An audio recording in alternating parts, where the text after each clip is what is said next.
এই পৃথিবীর চিন্তা করে দেখেন, স্বাভাবিক ভদ্রতা আগের যেই কোনো, মনে রাখবেন, মানুষ যদি ফিতরাত শিখতে চায়, ফিতরাত মানে হলো সৃষ্টিগত অভ্যাস কি, তাহলে বাচ্চার দিকে তাকাইতে হবে।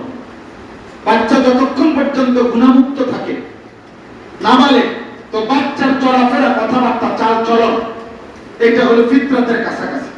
ফিতরাত সৃষ্টিগত অভ্যাস, কারণ তাই এখনো গুনাহ করে নাই।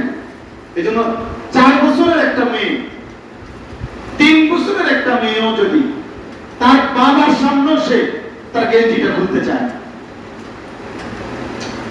জামা বদলাই দিবে তার মা, ও ঠিকই তার বাবা, এটা তার ভাই, ও ঠিকই কি করবে না, এটা ও আসতে ভিতরে যাবে। আমি তো আমার ছোট মেয়ে এটা আছে 4 বছরের, আমি সব সময় দেখি 3.5 বছর 3 বছর হবে, ও যে বাথরুম থেকে পেশাব করে আইলে আমার সামনে কোনোদিন হাফ প্যান্ট পরে না। বুঝেন না এই কথাটা?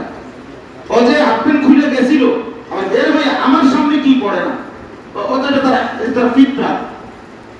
তার সৃষ্টিগত